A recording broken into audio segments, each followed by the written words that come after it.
வேதம் கேட்போம். லேவியராகமம் 1ஆம் அதிகாரம்.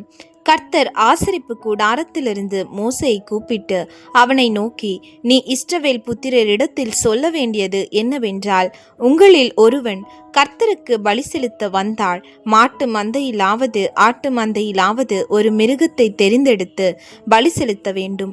அவன் செலுத்துவது மாட்டு மந்தையிலிருந்து எடுக்கப்பட்ட சர்வாங்க தகன பலி. ஆனால் அவன் பழுதற்ற ஒரு காளையை செலுத்துவானாக.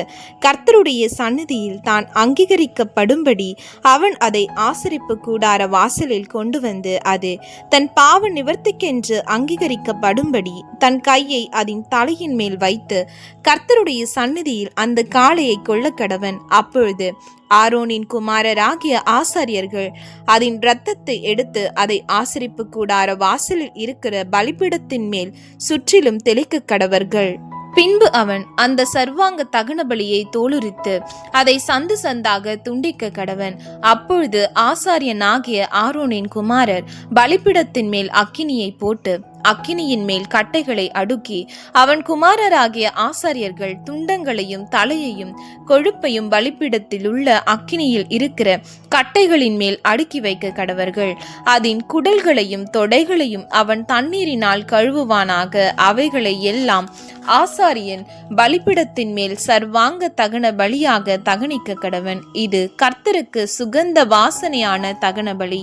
அவன் செலுத்துவது செம்மறியாட்டு மந்தையில் உள்ள ஆடுகளிலாவது வெள்ளாட்டு மந்தையில் உள்ள ஆடுகளிலாவது எடுக்கப்பட்ட சர்வாங்க தகன பலி. ஆனால் பழுதற்ற ஒரு கடாவை கொண்டு வந்து கர்த்தருடைய சந்நிதியில் பலிபீடத்தின் வடப்புறத்தில் அதை கொல்ல கடவன். அப்பொழுது ஆரோனின் குமாரராகிய ஆசாரியர்கள் அதன் இரத்தத்தை பலிபீடத்தின் மேல் சுற்றிலும் தெளிக்க கடவர்கள். பின்பு அவன் அதை சந்து சந்தாக துண்டித்து அதன் தலையையும் கொழுப்பையும் கூட வைப்பானாக. அவைகளை ஆசாரியன் பலிபீடத்தில் உள்ள அக்கினியில் இருக்கிற கட்டைகளின் மேல் அடுக்கி வைக்க கடவன்.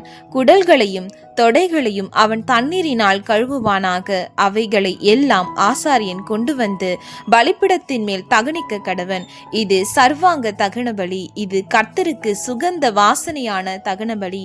அவன் கர்த்தருக்கு செலுத்துவது பறவைகளிலிருந்து எடுக்கப்பட்ட சர்வாங்க தகன பலி. ஆனால் காட்டு புறாக்களிலாவது புறா குஞ்சுகளிலாவது எடுத்து செலுத்த கடவன்.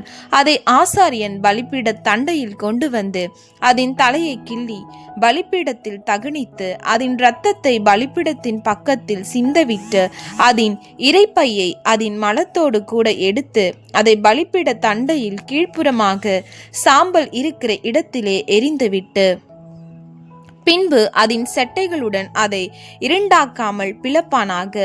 பின்பு ஆசாரியன் அதை பலிபீடத்தில் உள்ள அக்கினியில் இருக்கிற கட்டைகளின் மேல் தகனிக்க கடவன். இது சர்வாங்க தகன பலி. இது கர்த்தருக்கு சுகந்த வாசனையான தகன பலி.